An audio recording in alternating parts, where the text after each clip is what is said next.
Durante 10 anos, enquanto ele sorria para as visitas, eu tremia quando ouvia a chave na porta.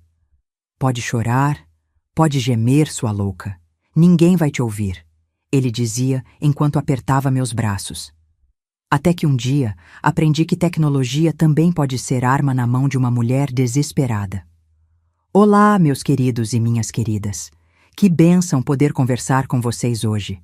Sou Ivete Teixeira Mendonça, tenho 72 anos bem vividos e hoje moro aqui em Caldas Novas, no coração do nosso Goiás. Vim parar nessa cidade das águas quentes depois de muitas voltas que a vida dá, mas essa história eu conto mais pra frente, viu? Todo dia de manhãzinha, depois do meu café com bolo de fubá, eu venho aqui pro meu cantinho do escritório, onde tenho meu computador todo arrumadinho, para fazer o que mais gosto, editar vídeos pro meu canal de receitas goianas. Imaginem só, uma senhora da minha idade mexendo nessas tecnologias todas. Os próprios netos ficam admirados. A Marianinha vive dizendo: Vovó Ivete, a senhora manda melhor no YouTube que muita gente jovem. Comecei a mexer com essas coisas de internet já depois dos 60, imagine só.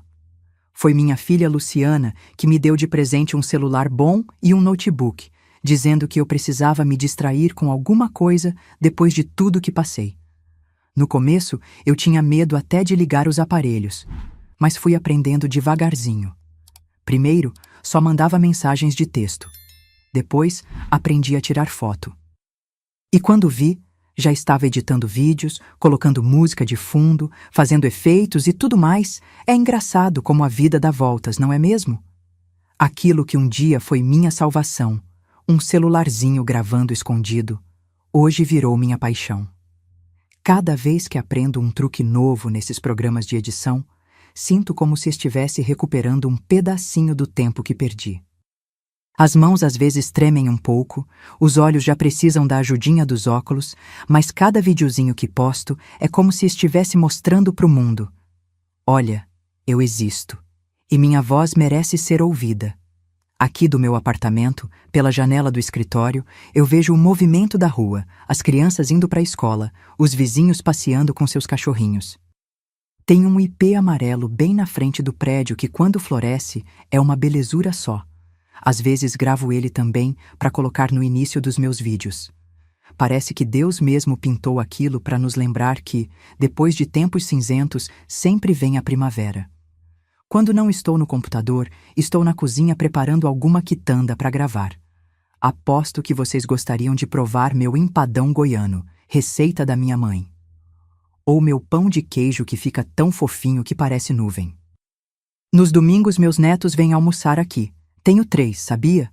O Pedrinho de 12 anos, a Marianinha de 9 e o pequeno Tiago de 4. Eles são a luz dos meus olhos. Mas antes de continuar, queria pedir um favorzinho para vocês. Se estiverem gostando da minha prosa, cliquem no like e se inscrevam no canal. Isso ajuda essa vovó aqui a continuar contando suas histórias e talvez ajudar outras pessoas que passaram pelo que eu passei. E me contem aqui nos comentários: de qual cidadezinha vocês estão me assistindo? É dia ou é noite por aí? Tão tomando um cafezinho enquanto me escutam ou tão deitadinhos na cama? Fico curiosa para saber quem são os anjinhos que tiram um tempinho para ouvir essa senhora tagarelar. Vamos criar uma correntinha de carinho, combinado? Sabe, meus queridos, hoje vou contar para vocês uma história que guardei no fundo do coração por muito tempo. Não é fácil falar sobre isso, mas acho importante dividir com vocês, porque sei que tem muita gente por aí vivendo o mesmo inferno que eu vivi. E se minha experiência puder acender uma luzinha de esperança no coração de alguém, já valeu a pena. A gente sempre pensa que essas coisas só acontecem com os outros, né? Que violência dentro de casa é coisa de novela ou de noticiário. Mas eu, Ivete, que hoje faço vídeos, ensino receitas e brinco com os netos, já fui uma mulher que tremia ao ouvir o barulho da chave na porta. Já fui aquela que sorria nas fotos de família enquanto por dentro estava despedaçada.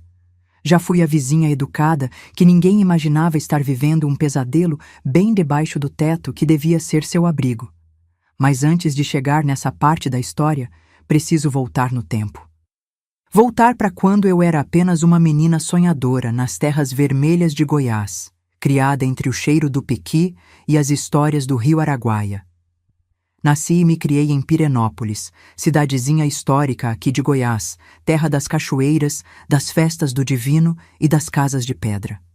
Era 1953 e o mundo era bem diferente do que é hoje.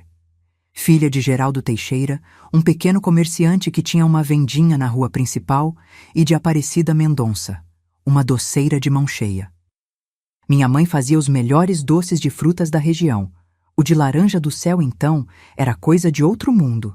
Tenho certeza que foi com ela que aprendi o gosto de preparar comida boa. Éramos uma família simples, mas nunca nos faltou o de comer. Morávamos numa casinha de janelas azuis, com um quintal grande onde criávamos galinhas, tínhamos pés de manga, jabuticaba e goiaba. Na frente da casa, minha mãe cultivava suas roseiras, que ela cuidava com um zelo que só mais tarde na vida eu vim entender. Hoje sei que aquelas flores eram o pequeno pedaço de beleza que ela podia controlar naquele mundo tão duro para as mulheres. Sou a mais velha de 4 irmãos. Depois de mim, vieram o Zacarias, a Dulce e o caçulinha Benedito, que a gente chamava de Ditinho. Como irmã mais velha, desde cedo aprendi a cuidar dos menores. Enquanto meu pai ficava o dia inteiro na vendinha e minha mãe se desdobrava entre os doces que vendia por encomenda e os afazeres da casa, eu tomava conta dos pequenos. Com 8 anos, já trocava fralda, dava banho e contava história para fazer dormir. A nossa casa ficava pertinho da igreja matriz. Todo domingo íamos à missa, todos emperiquitados com as roupas melhores que tínhamos. Papai era um homem religioso, daqueles que não perdoava um palavrão ou uma travessura mais atrevida. Medo de Deus e respeito pelos mais velhos é o que faz um homem direito, ele sempre dizia. E a gente acreditava, porque naquele tempo a palavra do pai era lei. As brincadeiras daquela época eram tão diferentes. Não tinha esse negócio de celular e computador, imagina! A gente brincava de roda, de pique-esconde, de queimada. Eu adorava jogar 5 Marias, aquele jogo com pedrinhas que a gente joga pro alto e tem que pegar antes de cair. Diziam que eu tinha a mão ligeira, que nem beija-flor. Também gostava de boneca. As minhas eram todas de pano, feitas pela minha avó Gersina. Ela costurava cada uma com um vestidinho diferente, e eu dava nome para todas. Na escola, eu era aplicada. Estudava na Escola Estadual Professor Alfredo, uma construção antiga no centro da cidade.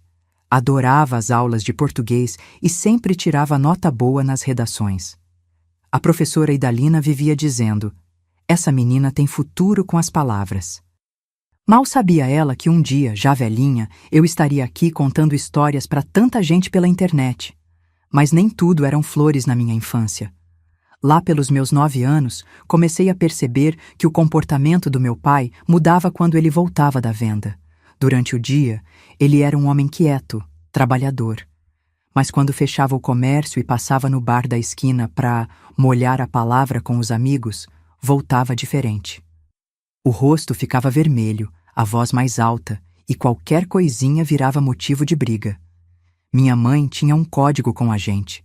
Quando percebia que meu pai estava chegando alterado, como ela dizia, mandava a gente pro quarto ou pro quintal. "Vão brincar lá fora, que eu preciso conversar com seu pai." A gente sabia que não era conversa. Eram gritos, choro e, às vezes, barulho de coisas quebrando. Na manhã seguinte, mamãe aparecia com olheiras fundas, às vezes com um curativo no braço ou um lenço no pescoço, mesmo nos dias de calor. Ela sorria pra gente e dizia que estava tudo bem, que tinha esbarrado na porta ou caído da escada. E a gente, na inocência de criança, acreditava. Ou fingia acreditar, porque no fundo, mesmo sem entender direito, a gente sabia que algo estava errado. Uma vez, eu devia ter uns 10 anos, fiquei escondida na escada que dava pro sótão, de onde dava para ver a sala sem ser vista. Vi meu pai chegar cambaleando, gritando que a janta estava fria. Minha mãe, sempre calada, tentava acalmá-lo. Foi quando ele levantou a mão. Fechei os olhos, mas não pude fechar os ouvidos. O som daquele tapa ainda ecoa na minha memória. Quando olhei de novo, minha mãe estava sentada no chão, com a mão no rosto, e meu pai apontava o dedo para ela. Se abrir essa boca para alguém, é pior. Quem vai acreditar em você? Todo mundo me respeita na cidade. Você não é nada. Aquelas palavras entraram no meu coração de menina como espinhos. Ali mesmo, na escadinha do sótão, fiz uma promessa silenciosa. Nunca vou deixar um homem fazer isso comigo. Nunca.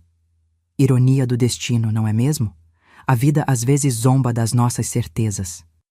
A vida seguia seu ritmo na pequena Pirenópolis. Os dias de festa eram os mais bonitos, quando a cidade se enfeitava toda.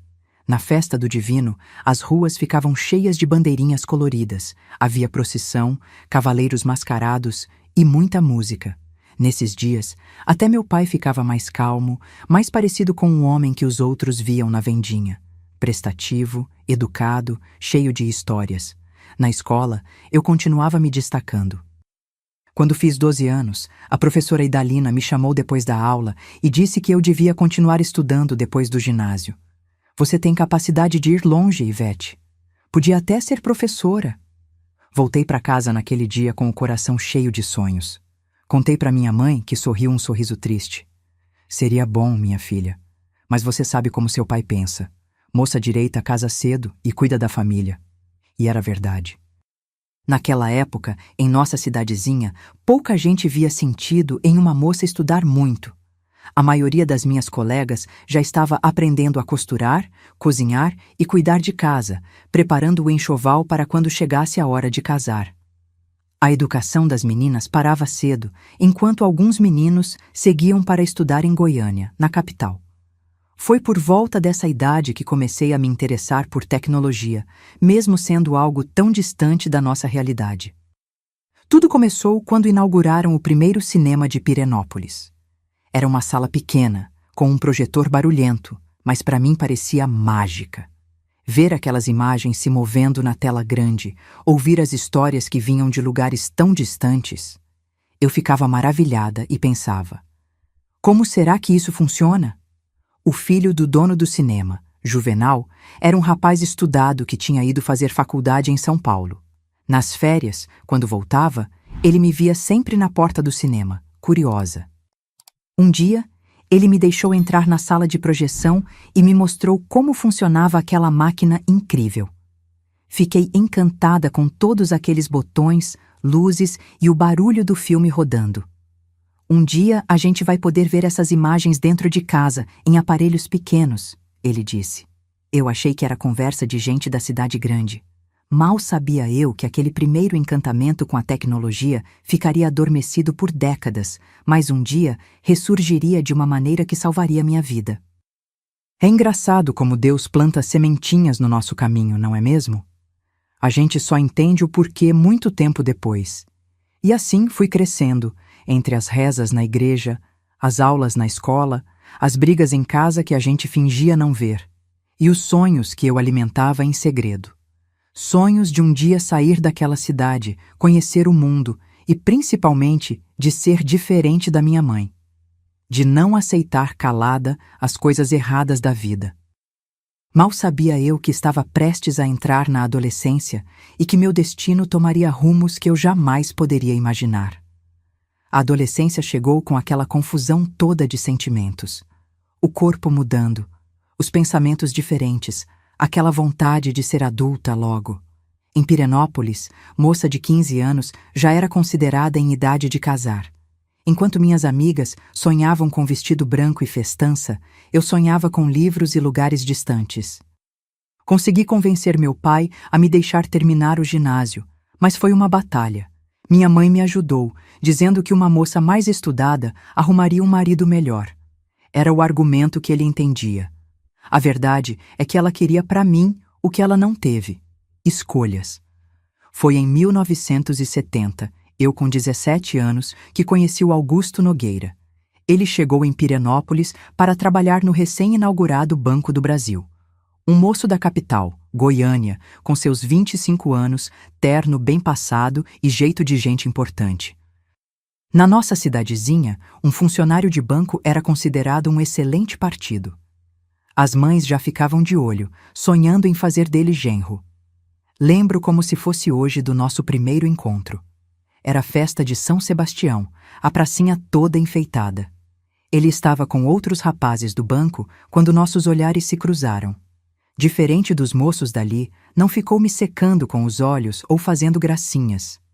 Apenas sorriu educadamente e fez um cumprimento com a cabeça. Aquilo me intrigou. Dias depois, ele apareceu na venda do meu pai. Comprou algumas coisas e puxou conversa, perguntando sobre a história da cidade. Meu pai, todo orgulhoso de ter o doutor do banco em seu comércio, começou a tagarelar. Quando Augusto estava de saída, me viu arrumando algumas latas na prateleira e comentou: "Sua filha é muito inteligente, seu Geraldo. Dá para ver nos olhos dela." Aquele elogio diferente, não sobre minha aparência, mas sobre minha inteligência, me pegou de jeito. Nunca tinha ouvido um homem falar assim. Meu pai ficou meio sem graça, mas percebi que também ficou orgulhoso. Depois que Augusto saiu, ele até comentou: "Um moço fino, esse tal de Doutor Augusto." Nas semanas seguintes, Augusto começou a frequentar mais a venda. Sempre educado, sempre com um assunto interessante. Me emprestou livros, romances, poesias, até um sobre a história do rádio e do cinema. Falava comigo como se eu entendesse de tudo. Me perguntava o que eu pensava sobre os livros, sobre a vida. Quando pediu permissão ao meu pai para me levar ao cinema, foi uma revolução na família. Papai inicialmente hesitou. Moça direita não anda sozinha com rapaz. Mas o status de Augusto como funcionário do banco e seu jeito respeitoso acabaram convencendo. Fomos ao cinema, mas com meu irmão Zacarias de chaperão, sentado 2 fileiras atrás. O namoro foi rápido, apenas 6 meses. Augusto me apresentava um mundo que eu só conhecia dos livros e revistas. Falava de São Paulo, do Rio de Janeiro, lugares que ele conheceu. Dizia que eu era esperta demais para ficar numa cidade pequena, que tinha potencial para muito mais. Nas nossas conversas, sempre pedia minha opinião, me fazia sentir importante. Como resistir? Quando me pediu em casamento, meu pai não cabia em si de contentamento. Um genro funcionário de banco. Na nossa realidade, era quase como ganhar na loteria. Minha mãe parecia feliz, mas uma noite, quando estávamos sozinhas na cozinha preparando doces para o noivado, ela segurou minhas mãos e disse baixinho: "Você tem certeza, minha filha? Não precisa ter pressa." Eu, na minha empolgação de menina moça, respondi que nunca tive tanta certeza de nada. "Ele me respeita, mamãe. Não é como..." Não completei a frase, mas ela entendeu. Não era como meu pai. Augusto nunca levantava a voz, nunca bebia, era sempre gentil. Para mim, naquela época, isso era o suficiente para definir um bom marido. O casamento foi em janeiro de 1971, uma cerimônia simples na igreja matriz, seguida de uma festa no quintal da casa dos meus pais. Augusto já tinha alugado uma casinha em Goiânia, para onde nos mudaríamos. Eu estava radiante com a ideia de conhecer a capital, de morar numa cidade grande. Na noite de núpcias, Augusto foi gentil, paciente com minha inexperiência. Nos dias seguintes, enquanto arrumávamos nossas coisas para a mudança, ele me surpreendia com pequenos presentes. Um livro, um grampo de cabelo, uma caixinha de música. Tudo parecia perfeito. A chegada em Goiânia foi um choque para mim. Tantos carros, tantos prédios, tantas pessoas apressadas. Nossa casa ficava no setor Campinas, um bairro antigo, mas bem localizado. Era uma casa simples, mas para mim parecia um palácio, com seus cômodos todos pintadinhos e um quintalzinho onde logo comecei a plantar minhas roseiras, como minha mãe fazia.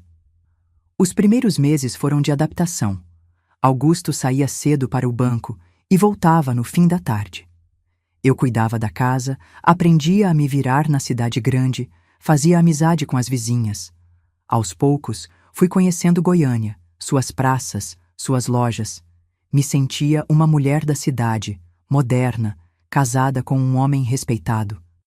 Foi então que comecei a notar as primeiras mudanças em Augusto, pequenas no começo. Ele começou a questionar meus gastos na feira, dizendo que eu não sabia economizar. Passou a comentar sobre minhas roupas, sugerindo que algumas eram chamativas demais para uma senhora casada. Quando eu falava em procurar um emprego, ele ria, dizendo que trabalho de mulher é em casa, que ele não tinha casado com uma operária. Um dia, voltando da padaria, encontrei uma vizinha na rua e fiquei conversando. Quando cheguei em casa, uns 20 minutos depois do que ele esperava, Augusto estava na porta, de braços cruzados. "Onde você estava?" perguntou com uma voz que eu nunca tinha ouvido antes. Expliquei sobre a vizinha e ele respondeu: "Você não tem o que fazer, não? Ficar de fofoca na rua enquanto a casa está por arrumar?" Fiquei tão surpresa que não consegui responder. A casa estava impecável, como sempre deixava. Tentei explicar, mas ele entrou batendo a porta. Naquela noite, jantamos em silêncio. Quando tentei puxar assunto, ele respondeu com monossílabos. Fui dormir com um nó na garganta, pensando que talvez ele tivesse tido um dia ruim no trabalho. Na manhã seguinte, Augusto estava normal de novo, até carinhoso. Pediu desculpas pelo mau humor, disse que estava com problemas no banco. Aceitei as desculpas, aliviada. Mas aquele episódio foi só o começo. Aos poucos, quase imperceptivelmente, Augusto foi mudando. As críticas se tornaram mais frequentes. Minha comida nunca estava no ponto certo. Minha arrumação da casa nunca era satisfatória.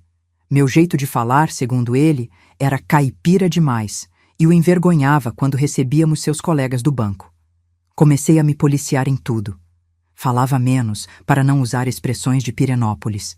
Cozinhava com medo, seguindo à risca as receitas que ele trazia.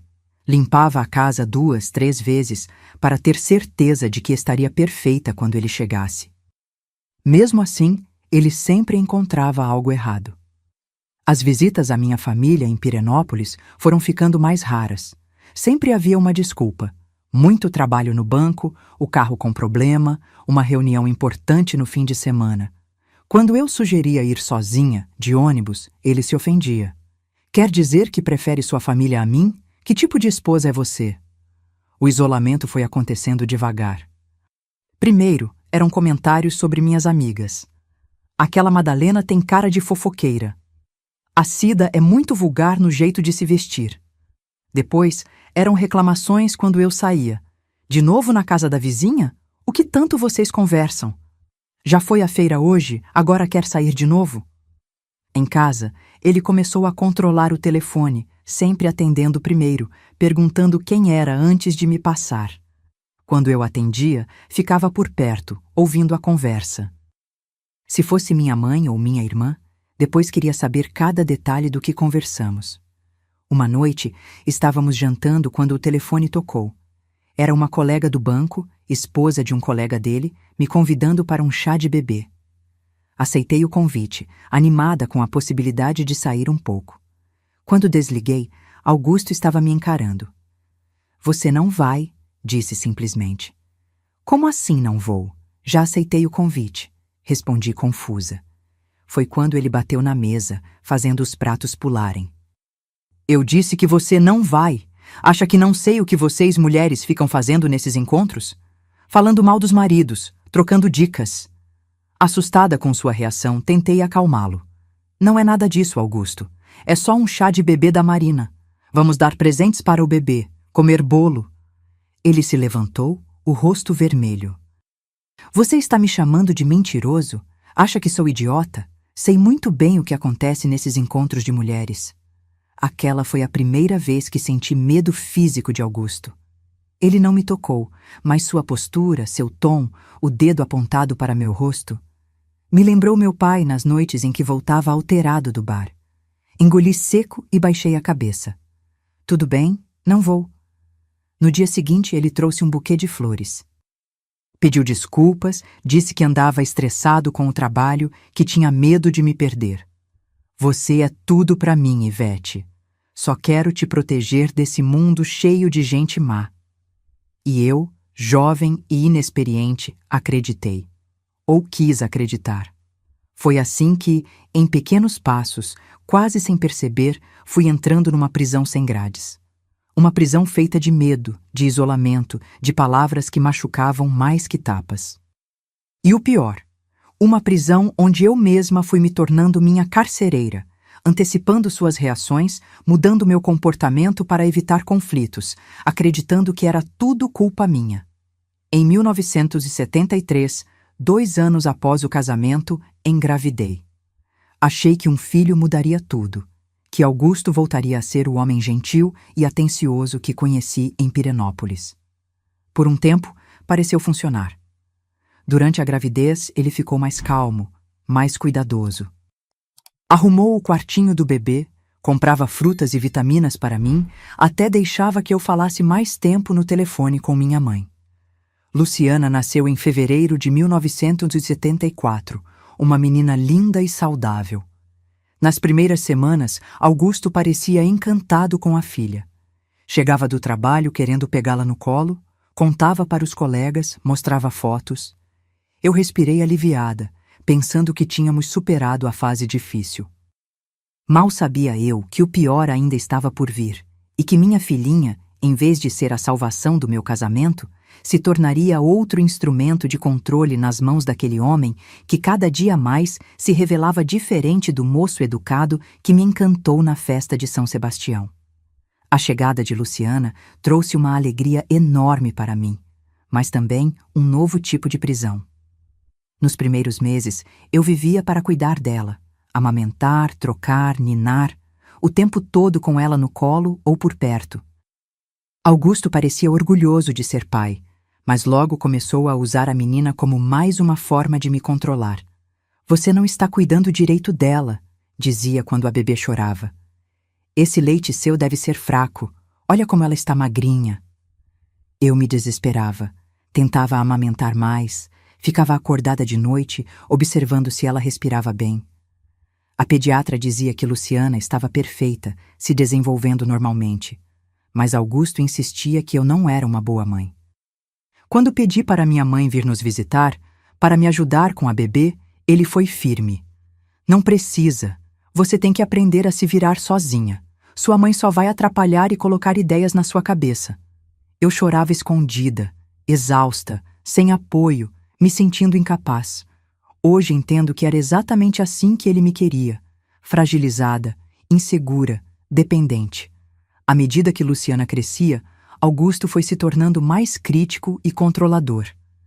Quando ela começou a andar, por volta de 1 ano, ele reclamava que a deixávamos solta demais. "Essa menina precisa de disciplina, senão vai crescer mal criada igual as crianças de hoje." Lembro de um dia, quando Luciana tinha quase 2 anos, em que ela derrubou sem querer um porta-retrato de vidro. Nada demais, coisa de criança. Mas Augusto ficou furioso.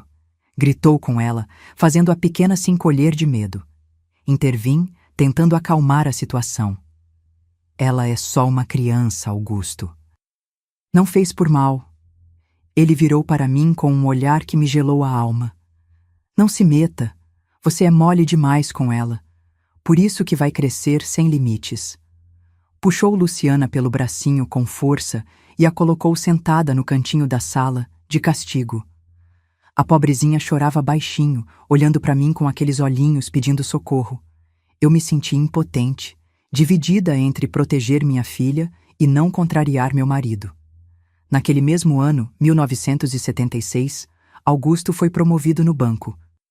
Compramos uma casa maior, no setor Jaó, um bairro mais nobre de Goiânia. A casa era bonita, com 3 quartos, sala ampla, um jardim na frente. Para quem nos visitava, os poucos que ele permitia, parecíamos a família perfeita. Casa bonita, marido bem-sucedido, uma filha linda, esposa dedicada. Mas dentro daquelas paredes, a realidade era bem diferente. A promissão veio com mais pressão. Augusto dizia que agora, como gerente, tinha uma imagem a zelar.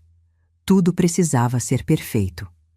A casa impecável, as refeições no horário certo, Luciana sempre bem comportada, eu sempre apresentável. Foi nessa época que começaram os acidentes. O primeiro foi numa noite após um jantar com colegas do banco na nossa casa. Quando todos saíram, Augusto disse que eu tinha sido inconveniente ao contar uma história da minha infância em Pirenópolis. Você me envergonhou na frente do diretor regional. Tentei argumentar que o próprio diretor tinha achado graça, tinha pedido para eu contar mais sobre a cidade. Augusto não queria ouvir. Quando tentei me afastar, ele agarrou meu braço com força. Puxei, tentando me soltar, e acabei caindo, batendo a cabeça na quina da mesa. Um corte pequeno, mas que sangrou bastante. Assustado com o sangue, Augusto mudou completamente. De repente estava preocupado, cuidadoso. Me levou para o banheiro, limpou o ferimento, pediu desculpas 1000 vezes.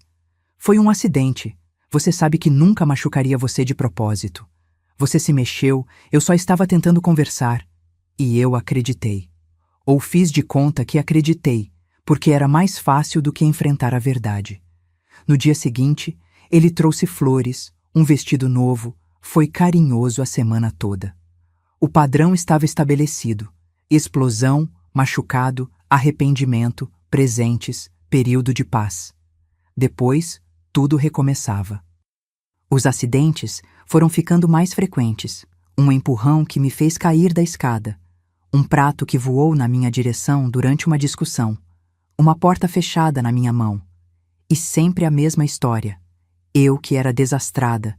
Eu que o provocava. Eu que não sabia me comportar como uma esposa deveria. O isolamento ficou quase completo. Meus pais só nos visitavam em ocasiões especiais, como o aniversário de Luciana. Augusto sempre arranjava desculpas para não irmos a Pirenópolis. Ele atendia o telefone, abria as correspondências, sabia de cada passo meu. Se eu precisava sair para levar Luciana na escola ou ir ao mercado, tinha horário marcado para voltar. 1 minuto de atraso e era interrogatório na certa. Uma das piores partes era a humilhação constante. Você está ficando gorda. Esse seu cabelo está horrível. Não sabe se arrumar como as outras esposas dos gerentes. Aos poucos, fui perdendo toda a confiança em mim mesma. Me olhava no espelho e só via defeitos. Achava que realmente tinha sorte de Augusto me aguentar. Em 1980, quando Luciana tinha 6 anos, aconteceu o episódio que nunca vou esquecer. Era aniversário de Augusto e eu tinha preparado uma festa surpresa, pequena, só com os colegas mais próximos do banco e suas esposas. Arrumei tudo enquanto ele estava no trabalho. Fiz o bolo preferido dele, decorei a sala. Luciana tinha feito um desenho lindo como presente. Quando ele chegou e viu a surpresa, sorriu, cumprimentou os convidados, parecia feliz. A festa correu bem. Depois que todos foram embora, quando estávamos arrumando, Augusto veio até mim com uma expressão fechada. Quem te deu permissão para convidar essas pessoas para nossa casa? Fiquei confusa. Como assim? Era uma surpresa de aniversário. E quem foi que pagou por tudo isso? O bolo, as bebidas, a comida? De onde veio o dinheiro? Do dinheiro da feira que você me dá. Economizei nas últimas semanas. Ele pegou um copo que estava na mesa e o arremessou contra a parede. O barulho do vidro quebrando fez Luciana, que brincava no quarto, vir correndo assustada. Volta pro quarto, filha, falei, tentando manter a calma. Não, deixa ela ver que tipo de mãe tem, Augusto gritou. Uma mulher que rouba dinheiro do marido para fazer festinhas. Eu não roubei nada, Augusto, só economizei um pouco cada semana para te fazer uma surpresa. Foi quando ele se aproximou de mim, o rosto contorcido de raiva. Agarrou meus braços com força, me sacudindo enquanto falava entre dentes. Nunca mais faça nada sem minha permissão. Nada. Esta casa é minha. O dinheiro é meu. Você é minha. Luciana começou a chorar, pedindo para o pai me soltar. Ele me empurrou contra a parede e se virou para ela. Para de chorar! Vai pro quarto agora! A menina saiu correndo, soluçando. Fiquei ali, encostada na parede, tremendo, com as marcas dos dedos dele nos meus braços. Foi quando Augusto disse aquelas palavras pela primeira vez, as palavras que se tornariam seu mantra nos anos seguintes. Pode chorar, pode gemer, sua louca. Ninguém vai te ouvir. E se ouvir, quem vai acreditar em você contra mim? Um gerente de banco respeitado ou uma dona de casa histérica? Aquela noite marcou uma virada. A máscara tinha caído completamente. Já não havia nem mesmo a pretensão de que os acidentes eram realmente acidentes. Era abuso declarado. E o pior, ele estava certo sobre ninguém acreditar em mim. Quando no dia seguinte apareci com hematomas nos braços, a vizinha perguntou o que tinha acontecido. Contei uma história sobre ter caído arrumando uma prateleira alta. Ela assentiu, mas vi em seus olhos que não acreditava. Não na queda, mas sim que havia algo errado no meu casamento. Mas ninguém fazia nada. Ninguém queria se meter. Luciana passou a dormir mal, a ter pesadelos. Na escola, a professora chamou para uma conversa, dizendo que ela estava retraída, assustada. Augusto compareceu à reunião e convenceu a todos que estávamos apenas passando por uma fase difícil, que eu andava nervosa, e isso afetava a menina. Apresentou-se como o pai preocupado, o marido paciente que lidava com uma esposa emocionalmente instável. E assim, ele foi construindo sua versão da realidade. Para o mundo exterior, eu era a problemática, a instável, a difícil. Ele era o santo que me suportava, que cuidava de mim apesar dos meus problemas. Houve um momento, por volta de 1982, que pensei em fugir. Arrumar as coisas de Luciana, pegar um ônibus e voltar para Pirenópolis, para a casa dos meus pais. Cheguei a planejar, a juntar algumas economias escondidas, a preparar uma mochila que mantinha no fundo do armário. Mas o medo me paralisava. Medo de que ele nos encontrasse, e sabia que encontraria, Pirenópolis seria o primeiro lugar onde procuraria. Medo de que, mesmo que conseguisse fugir, não pudesse sustentar Luciana sozinha. Medo de que ele usasse seu dinheiro e influência para tirar minha filha de mim, alegando que eu era mentalmente instável. Assim, os anos foram passando. Luciana crescendo naquele ambiente tóxico, testemunhando a violência, aprendendo a pisar em ovos em sua própria casa.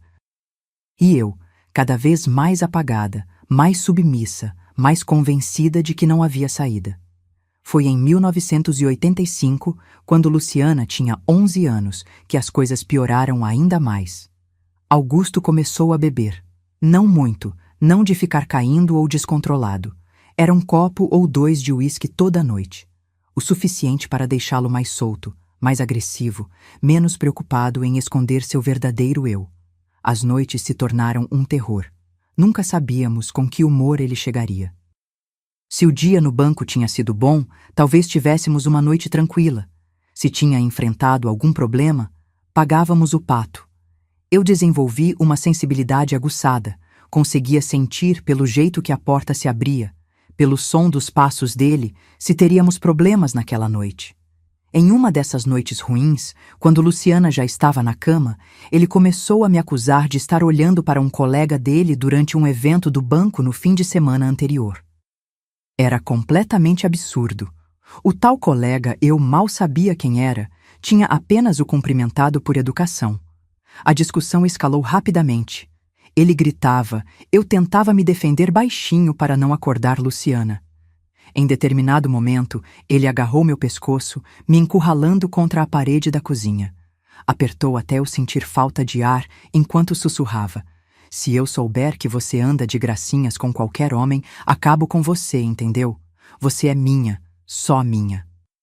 Quando me soltou, caí no chão tossindo, tentando recuperar o fôlego.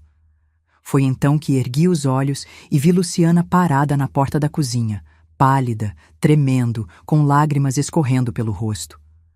Nossos olhares se encontraram e, naquele momento silencioso, uma promessa passou entre nós. Eu precisava encontrar uma saída. Não por mim, mas por ela. Aquela noite mudou algo em mim. Ver o terror nos olhos da minha filha fez nascer uma determinação que estava adormecida.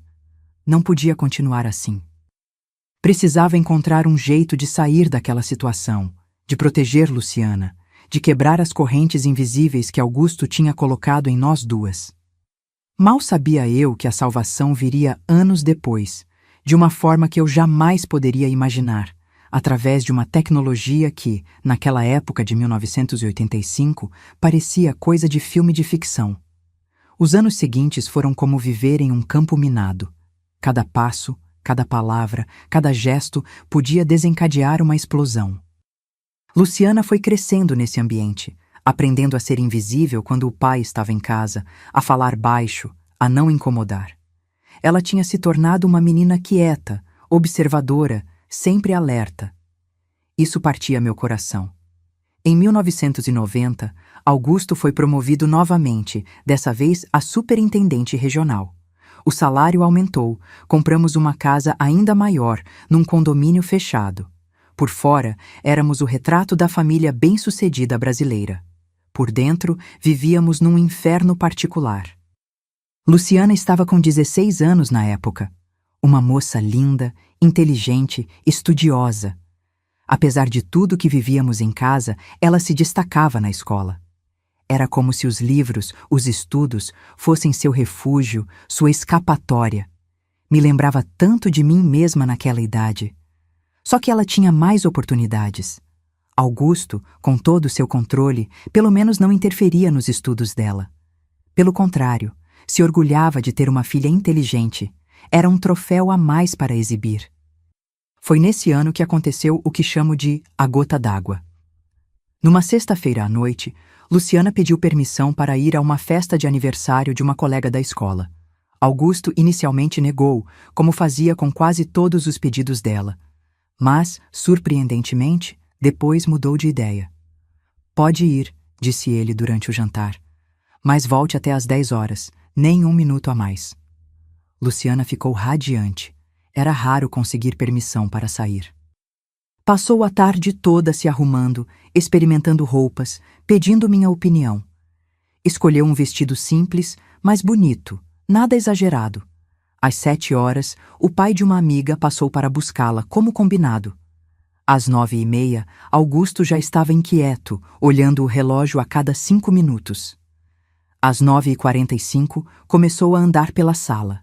Às 10 horas em ponto, postou-se na janela, olhando a rua. A cada minuto que passava, eu sentia a tensão aumentar. 10h05, 10h10. Às 10h15, ouvi um carro parar em frente à casa. Era Luciana chegando. 15 minutos de atraso. Para qualquer pai normal, nada demais para uma adolescente. Mas eu sabia que seria um problema.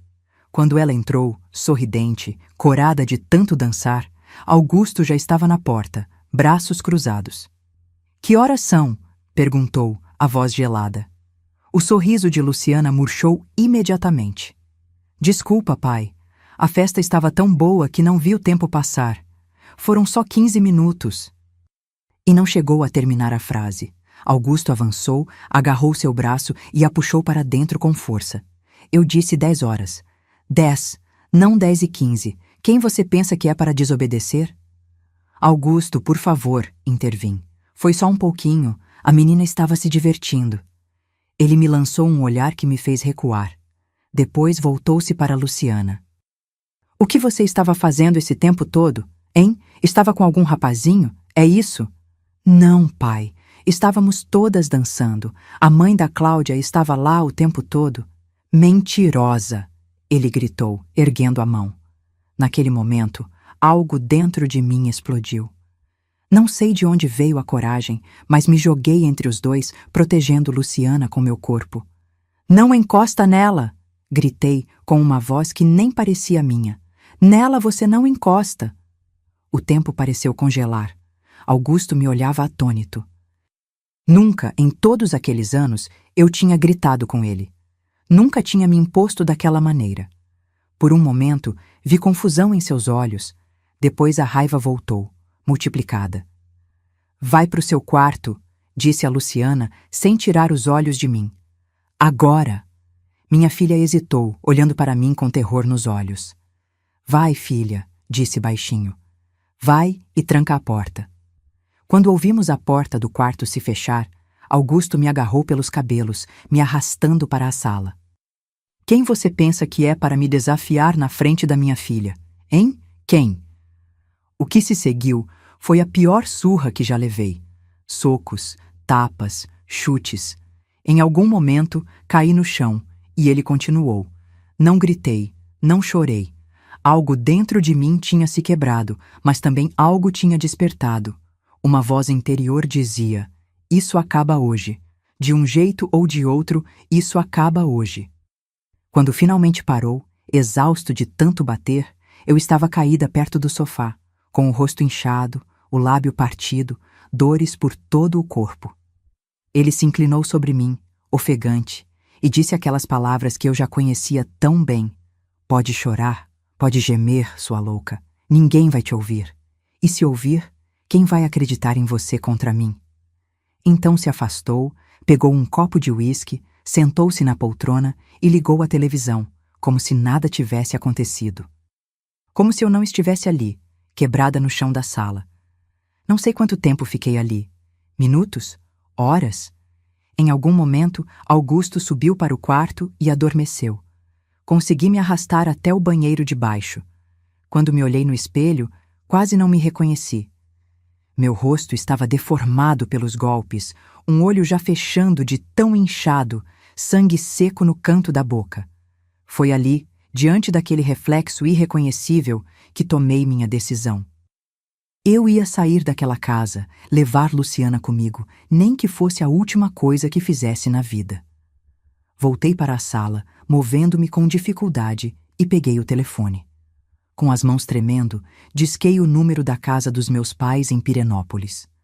Após 3 toques, ouvi a voz sonolenta do meu pai. Alô? Pai. Minha voz saiu como um sussurro rouco. Ivete? É você, filha? O que aconteceu? Abri a boca para contar, para pedir ajuda, para dizer que precisava fugir. Mas então ouvi um ruído na escada. Augusto tinha acordado. Em pânico, desliguei o telefone. Ele apareceu na porta da sala, os olhos semicerrados de sono. Quem estava no telefone a essa hora? Ninguém, respondi, a voz tremendo. Número errado. Ele me encarou por um momento, desconfiado, depois voltou a subir. Fiquei ali, paralisada, o coração batendo tão forte que parecia que ia sair pela boca. Minha chance de pedir ajuda tinha se perdido. Percebi que não podia confiar em ninguém de fora. Estava sozinha nessa. No dia seguinte, Augusto agiu como se nada tivesse acontecido. Saiu para trabalhar normalmente, deixando-me para explicar meu rosto inchado e os hematomas. Disse a Luciana que tinha caído da escada durante a noite, quando fui beber água. Ela fingiu acreditar, mas seus olhos diziam que sabia a verdade. Quando ela saiu para a escola, me tranquei no quarto e chorei como não chorava há anos. Não eram lágrimas de dor ou de medo, mas de frustração, de raiva. Por que não conseguia sair daquela situação? Por que era tão difícil simplesmente pegar minha filha e ir embora? A resposta veio com clareza dolorosa. Porque ele tinha razão. Quem acreditaria em mim? Ele era Augusto Nogueira, superintendente do Banco do Brasil, homem respeitado na comunidade, na igreja, no clube. Eu era apenas a esposa, sem profissão, sem dinheiro próprio, sem testemunhas. Seria minha palavra contra a dele. E eu perderia. Perderia tudo, inclusive Luciana. Foi nesse momento de desespero absoluto que tive uma ideia. Se ninguém acreditaria na minha palavra, eu precisava de uma prova. Algo que ninguém pudesse negar. Uma testemunha silenciosa, mas incontestável. Na semana seguinte, durante uma ida ao shopping, uma das raras ocasiões em que podia sair sozinha, entrei numa loja de eletrônicos.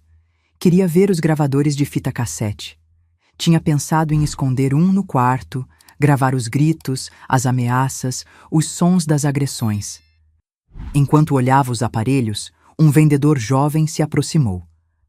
Posso ajudar, senhora? Expliquei nervosa que queria um gravador pequeno, fácil de operar. Não contei para quê, claro.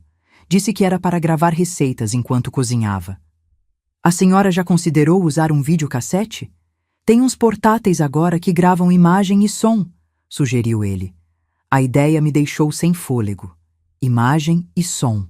Muito melhor que apenas áudio. Mas os aparelhos eram caros, grandes demais para esconder, E eu não tinha dinheiro. Saí da loja desanimada, mas com uma semente plantada.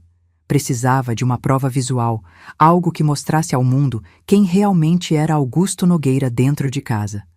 Algo que fizesse as pessoas acreditarem em mim, finalmente. Nos dias que se seguiram, essa ideia não saía da minha cabeça. Como conseguir essa prova? Como gravar o que acontecia sem que ele percebesse? Parecia impossível. Não tinha dinheiro, não tinha conhecimento técnico, não tinha aliados, mas tinha determinação. E pela primeira vez em muitos anos, tinha esperança. Uma esperança frágil, pequena, mas que me mantinha acordada, planejando, pensando em cada possibilidade. Eu ainda não sabia como, mas tinha certeza de uma coisa. Aquela noite de terror tinha sido a última. De um jeito ou de outro, eu encontraria uma maneira de expor a verdade, de mostrar ao mundo a fera que vivia escondida atrás da máscara do respeitável banqueiro. E quando esse dia chegasse, nem o céu nem o inferno poderiam salvá-lo. Naquela madrugada, deitada na cama ao lado do homem que tinha destruído minha vida por quase 20 anos, fiz uma promessa silenciosa a mim mesma e a Luciana. Vamos sair daqui. E quando sairmos, será para nunca mais voltar. Os anos seguintes foram de espera vigilante. Depois daquela noite terrível, algo mudou dentro de mim. Continuava obediente, quieta, fingindo submissão, mas por dentro estava sempre alerta, observando, planejando. Como um prisioneiro que estuda os movimentos dos guardas, eu estudava Augusto, seus padrões, suas rotinas, seus gatilhos. Luciana se formou no ensino médio e, para minha surpresa e alívio, Augusto permitiu que ela fizesse faculdade. Claro que tinha que ser em Goiânia, morando em casa, mas era melhor que nada. Ela escolheu ciência da computação, algo que deixou o pai orgulhoso. Curso de futuro, como ele dizia. Para mim, foi como um sinal do destino. Em 1996, quando Luciana estava no 3º ano da faculdade, ela começou a trazer trabalhos para casa. Usava o computador que Augusto tinha comprado para a família. Na verdade, para ele mesmo e para os trabalhos dela. Eu, que mal sabia ligar aquela máquina, comecei a me interessar. Quando Augusto não estava e Luciana tinha tempo, ela me ensinava coisinhas básicas. Como ligar, como abrir programas, como navegar naquela internet discada que estava começando. Mãe, a senhora precisa aprender isso, ela dizia. O mundo está mudando. Daqui a pouco tudo vai ser pelo computador. Eu sorria, fingindo que era apenas curiosidade de dona de casa entediada. Mas dentro de mim, cada novo conhecimento era uma pequena vitória, um tijolo a mais na construção da minha libertação. Em 1998, Luciana se formou. Augusto deu uma festa enorme, convidando gente importante do banco, professores da universidade. Ele se pavoneava, apresentando minha filha, a cientista da computação. Naquela noite, observando-o exibir Luciana como um troféu, pensei: aproveite enquanto pode. Não vai durar muito. Luciana conseguiu um emprego em uma empresa de tecnologia em Goiânia. Ganhava bem, tinha seu próprio dinheiro, mas Augusto insistia que continuasse morando conosco. Não é seguro uma moça jovem morar sozinha, dizia. O controle continuava, mesmo ela sendo adulta. Em 2002 veio a grande mudança. A empresa onde Luciana trabalhava abriu uma filial em São Paulo e a convidou para fazer parte da equipe. Era uma oportunidade incrível que significava um salário muito melhor e crescimento na carreira. Mas também significava sair de casa, sair do controle de Augusto. A briga foi feia. Augusto gritou, ameaçou cortar relações, disse que ela estava sendo ingrata. Pela primeira vez, vi Luciana enfrentá-lo diretamente. Vou para São Paulo, pai. É minha carreira, minha vida. Não estou pedindo permissão. A coragem dela me encheu de orgulho e me deu ainda mais determinação. Antes de partir, em um momento que estávamos sozinhas, Luciana segurou minhas mãos. Vem comigo, mãe, sussurrou, com lágrimas nos olhos. Vamos embora daqui. Meu coração se partiu ao negar. Ainda não posso, filha. Ele viria atrás de nós, você sabe disso. Preciso encontrar um jeito melhor, mais definitivo. Ela entendeu, embora relutante. No dia em que partiu para São Paulo, me abraçou forte e disse no meu ouvido: "Vou te mandar dinheiro todo mês. Guarde escondido. Um dia vai precisar." E assim foi. Todo mês recebia uma ligação dela no telefone fixo da casa, sempre quando Augusto estava no trabalho. Ela me contava sobre São Paulo, sobre o emprego, e no final sempre dizia: "Mandei um presentinho para a senhora, deve chegar em alguns dias." Era o código para o dinheiro, que ela enviava por portador, um colega da empresa que viajava regularmente a Goiânia. Aos poucos, fui juntando um pequeno fundo de fuga, como chamava mentalmente. Escondia o dinheiro dentro de uma Bíblia velha, cujas páginas do meio eu tinha recortado. Augusto nunca tocava em livros, muito menos na Bíblia. Em 2004, veio outro golpe do destino. Augusto foi diagnosticado com pressão alta e o médico recomendou que diminuísse o estresse, que delegasse mais responsabilidades no banco. Isso o deixou ainda mais irritadiço, mais controlador em casa, como se precisasse compensar a perda de controle no trabalho. Os episódios de violência, que tinham diminuído um pouco após a partida de Luciana, voltaram com força. Qualquer coisinha era motivo para a explosão. A diferença é que agora eu não tinha mais tanto medo. O dinheiro escondido me dava uma sensação de poder, de que tinha opções. Em dezembro de 2005, Luciana veio passar o Natal conosco. Estava diferente. Mais confiante, mais bonita, mais forte. Trouxe presentes para nós dois. Para Augusto, uma gravata cara. Para mim, uma caixinha embrulhada em papel vermelho que me entregou discretamente quando ele não estava olhando. "Só abra quando estiver sozinha", murmurou. Naquela noite, enquanto Augusto assistia televisão na sala, me tranquei no banheiro e abri o presente. Era um celular. Não desse simples só para fazer ligação, mas um dos primeiros smartphones, com câmera e tudo. Junto havia um bilhetinho: "Para você sempre poder me ligar, e para outras emergências. Já está com crédito. Te amo, mãe." Fiquei olhando aquele aparelho como se fosse um alienígena. Mal sabia como funcionava um celular comum, quanto mais aquela coisa sofisticada. Mas dentro do pacote havia também um papelzinho com instruções básicas, escritas à mão por Luciana. Como ligar, como desligar, como colocar no silencioso, como usar a câmera, como enviar mensagem. Escondi o celular dentro da minha Bíblia-cofre e passei os dias seguintes estudando as instruções quando estava sozinha. A cada dia aprendia um pouco mais. Descobri que podia filmar. Aquilo acendeu uma luz na minha cabeça. Era a prova que eu precisava, mas não podia ser precipitada. Precisava planejar cuidadosamente. Nos meses seguintes, pratiquei escondida. Aprendi a ligar a câmera rapidamente, a posicionar o celular de modo que captasse bem o ambiente, a enviar os vídeos para o número de Luciana, que já estava gravado nos contatos. Em julho de 2006, Luciana veio novamente nos visitar. Durante sua estadia, em um momento a sós, ela me ensinou mais sobre o celular.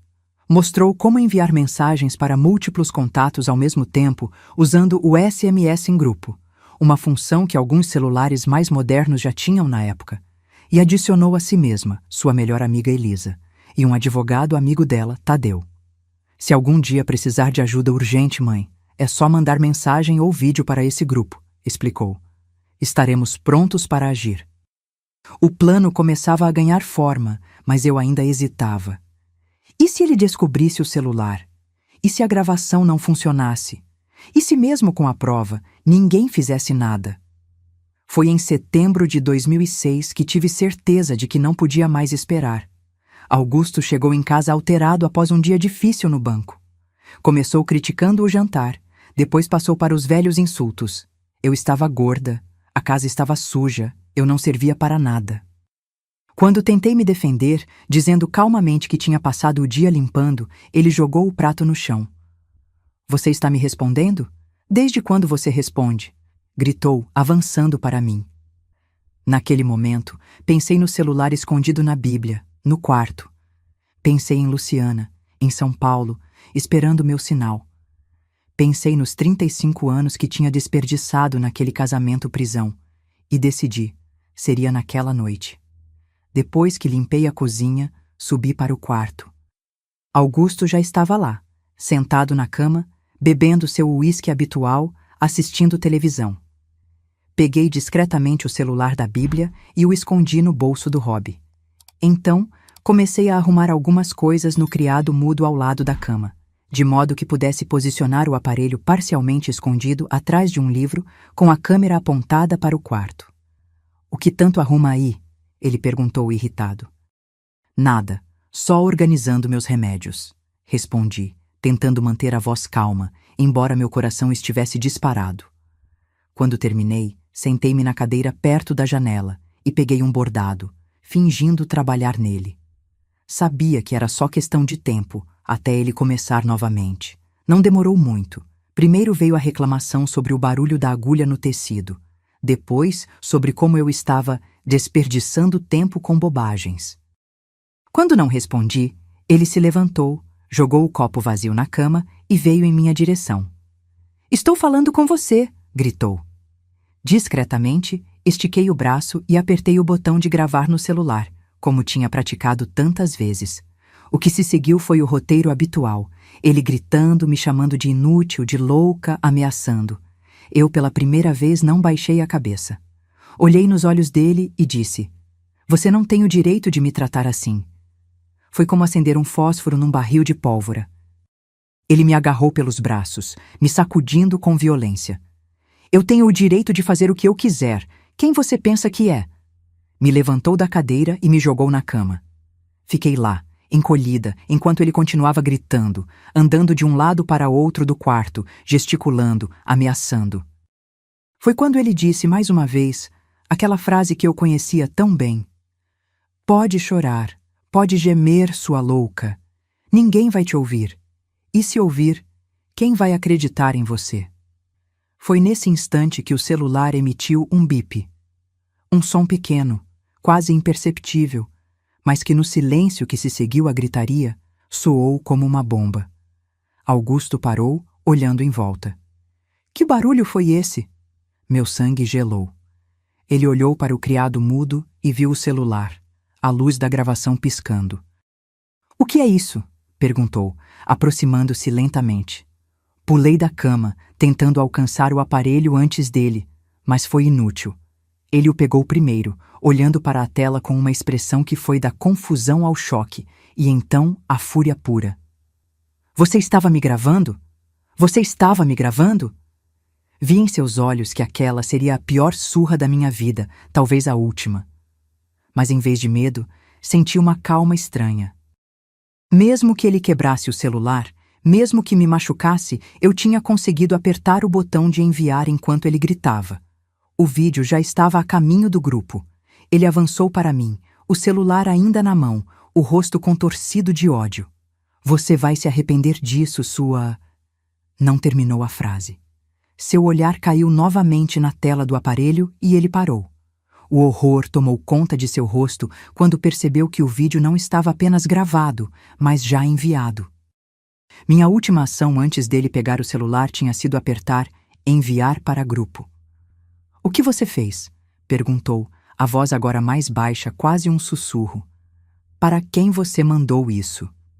Endireitei os ombros, sentindo uma força que não sabia que tinha.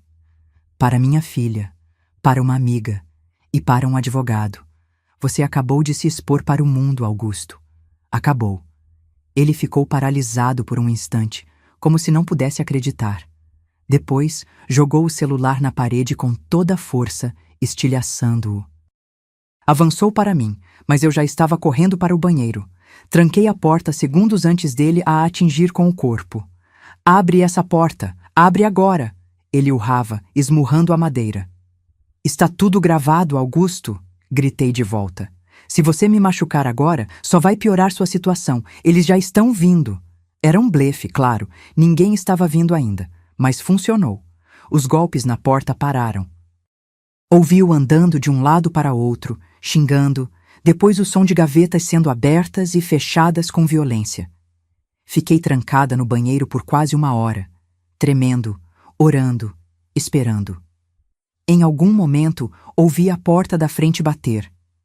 Depois, o som do carro dele saindo em alta velocidade. Mesmo assim, não saí. E se fosse um truque? E se ele estivesse esperando do lado de fora? Finalmente, já tarde da noite, ouvi o telefone da casa tocar. 1, 2, 3 vezes. Depois parou. Minutos depois, recomeçou. 6, 7, 8 toques. Parou novamente. No terceiro ciclo de toques, entendi. Era um sinal. Alguém, provavelmente Luciana, estava tentando me dizer que estava tudo bem. Saí cautelosamente do banheiro, confirmando que o quarto estava vazio. Desci as escadas na ponta dos pés, olhando cada canto. A casa estava deserta. Quando o telefone tocou novamente, atendi. Mãe. A voz de Luciana estava ofegante de preocupação. Graças a Deus, você está bem? Ele te machucou? Estou bem, filha, respondi, a voz ainda trêmula. Ele foi embora.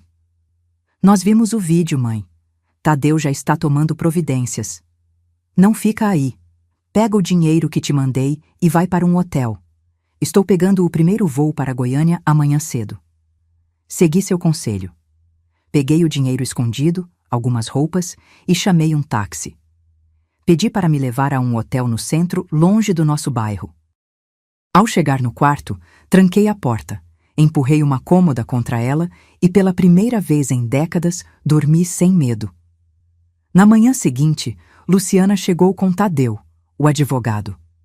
Ele já tinha iniciado os procedimentos: medida protetiva contra Augusto, processo de divórcio, denúncia por violência doméstica. O vídeo, mesmo curto, era prova incontestável. Ele não vai mais encostar um dedo na senhora, garantiu Tadeu. E vai pagar por tudo o que fez, tanto na justiça quanto financeiramente. Uma semana depois, acompanhada por policiais, voltei à casa para pegar o restante das minhas coisas. Augusto não estava lá. Soube depois que estava na casa de um irmão, escondendo-se da vergonha. O homem que por tantos anos me aterrorizou com sua presença, agora fugia da minha. 3 meses depois do incidente, em dezembro de 2006, o processo de divórcio já estava bem adiantado, com todos os termos praticamente acertados. A oficialização definitiva saiu em janeiro de 2007, junto com uma indenização considerável e pensão. O vídeo nunca foi a público, não queríamos isso, mas sua existência bastou para que Augusto aceitasse todos os termos. Durante aqueles meses conturbados entre o incidente e a finalização do divórcio, recebi a triste notícia de que meu pai, já muito doente, havia falecido.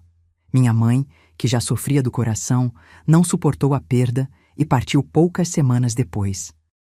Foi um golpe duro, mas de certa forma me senti aliviada que eles não precisaram testemunhar todo o processo doloroso do meu divórcio. Sua reputação, sua carreira, tudo estaria destruído se aquelas imagens viessem à tona. Foi assim, meus queridos, que depois de 35 anos de abuso e medo, reconquistei minha liberdade.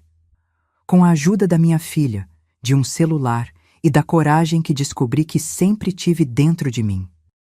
A tecnologia que hoje uso para fazer meus vídeos de receitas foi a mesma que um dia me salvou do inferno. Depois que o divórcio saiu, em janeiro de 2007, fiquei alguns meses morando com Luciana em São Paulo. Foi um período de cura, de redescobertas. Aos 53 anos, estava finalmente livre para recomeçar. No começo, confesso que foi assustador.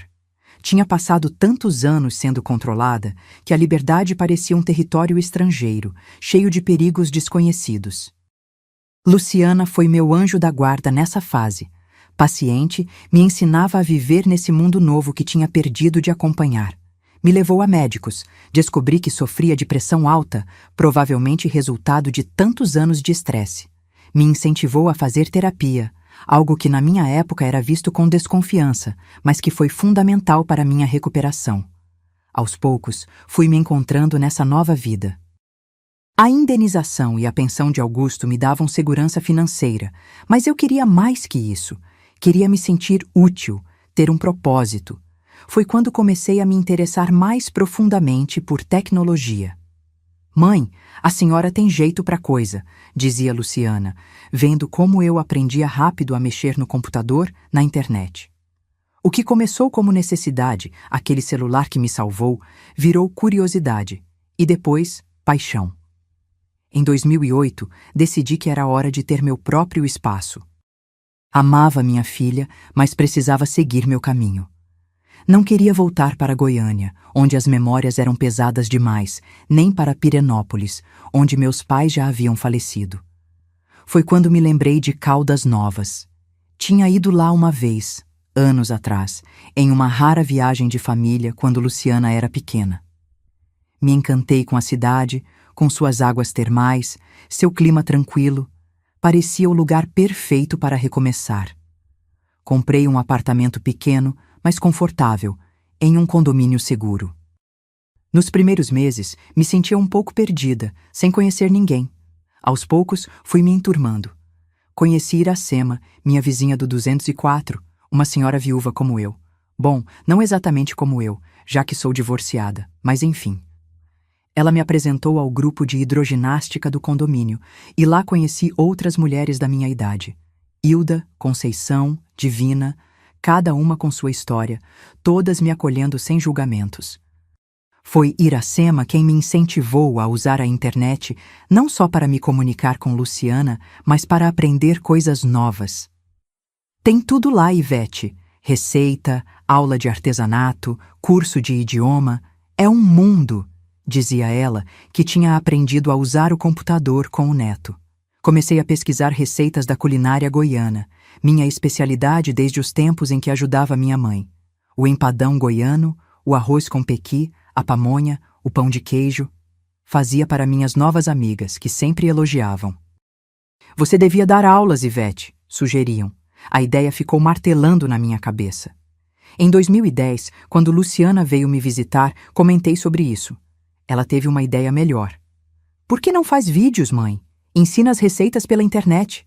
Tem muita gente que gostaria de aprender a culinária de Goiás. No início, ri da ideia. Eu? Uma senhora de 57 anos fazendo vídeo para a internet? Mas quanto mais pensava nisso, mais a ideia me agradava.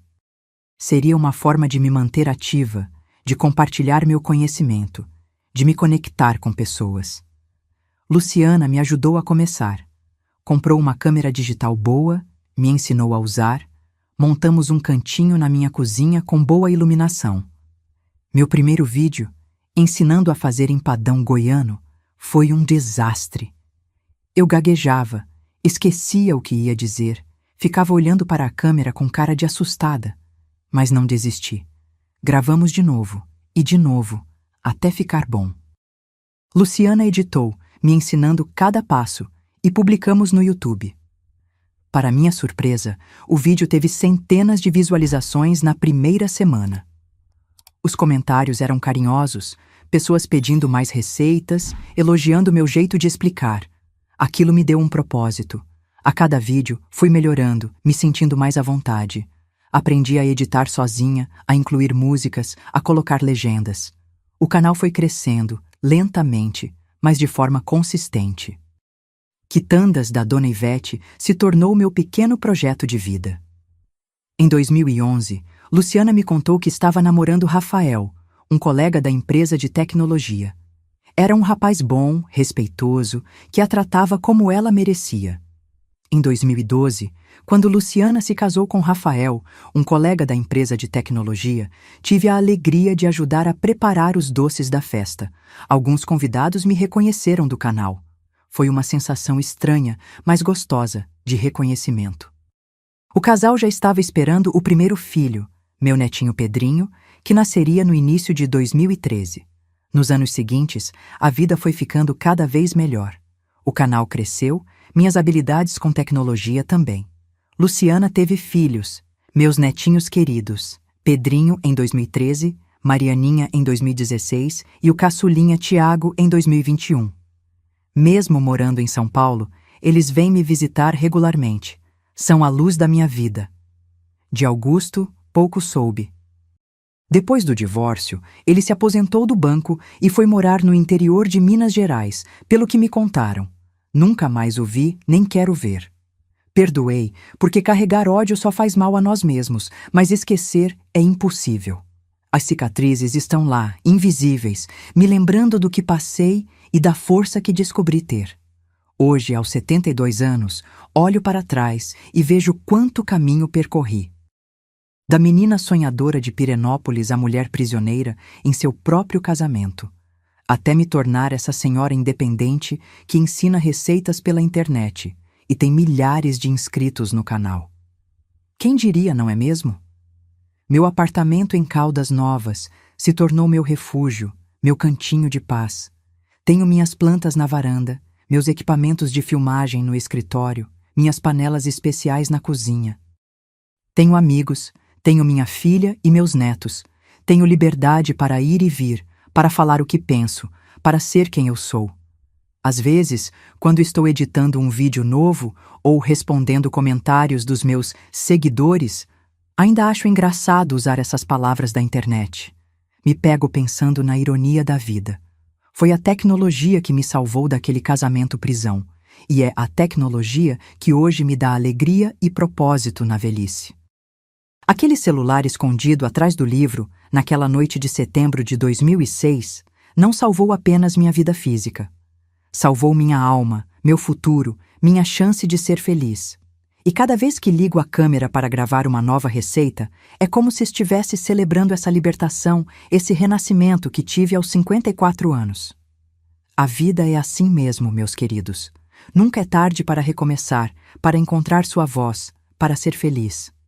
Se essa senhora aqui, com pouco estudo e tanta dor nas costas, conseguiu, qualquer um pode. É só não desistir. Nunca desistir. Meus queridos que me acompanharam até aqui, se tem uma coisa que quero deixar com vocês, é isso. Nunca, jamais, em hipótese alguma, acreditem quando alguém disser que você não tem valor ou que ninguém vai acreditar em você. Essa é a arma de quem quer nos controlar, nos diminuir, nos aprisionar.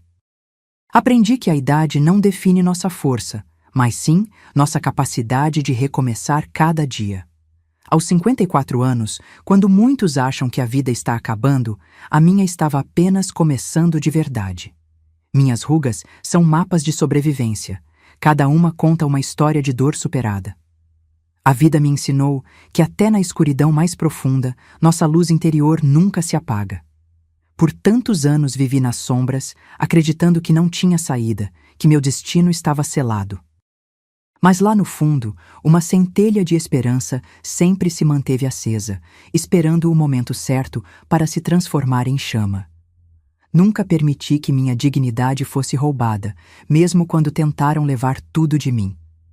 Mesmo nos piores momentos, quando os hematomas marcavam meu corpo e as palavras cruéis cortavam minha alma, algo dentro de mim sabia que eu era mais do que aquilo, que merecia mais do que aquilo. Descobri que somos mais fortes do que imaginamos, especialmente quando pensamos que não aguentamos mais. No momento que parecia ser o fim, encontrei coragem que nem sabia que tinha. E você também tem essa força dentro de si, pode acreditar. Se você está vivendo uma situação de abuso, seja físico, psicológico ou emocional, saiba que existe saída. Não está sozinha ou sozinho. Busque a ajuda das autoridades da sua região, de organizações que protegem vítimas de violência, de pessoas de confiança. Planeje sua saída com cuidado, como eu fiz. Junte provas, se possível. A tecnologia que nos cerca pode ser uma aliada poderosa. Meus queridos do coração, olhem só para mim. Uma senhora que aos 54 anos mal sabia ligar um computador e hoje, aos 72, tem um canal na internet. Se eu conseguir dar a volta por cima, você também pode, não importa sua idade, sua situação, seu passado. E agora, preciso fazer um pedido especial para vocês, tão importante quanto o café da manhã que a gente toma todo dia. Se inscrevam agora no canal e ativem aquele sininho. Cada inscrição é como um abraço que vocês me dão. É o que me dá força para continuar compartilhando não só minhas receitas, mas minha história de superação. Compartilhem imediatamente esse vídeo com alguém que vocês acham que precisa ouvir essa história. Pode ser que esse vídeo chegue bem na hora certa para salvar a vida de uma pessoa que está sofrendo em silêncio, igual eu sofri por tantos anos. Um compartilhamento pode ser o início da libertação de alguém. E nos comentários, quero que vocês escrevam a palavra coragem se assistiram até aqui. Só essa palavrinha. Quero saber quem realmente ouviu minha história até o fim, para poder agradecer de coração a cada um. Faça isso agora, não espere nem mais um minuto.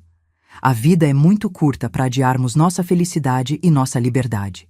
Esse canal não é só sobre receitas gostosas, é sobre recomeços, sobre esperança, sobre não desistir nunca. Obrigada por me ouvirem. Que Deus abençoe cada um de vocês. Aqui é Dona Ivete, de Caldas Novas, Goiás, dizendo: nunca é tarde demais para ser feliz.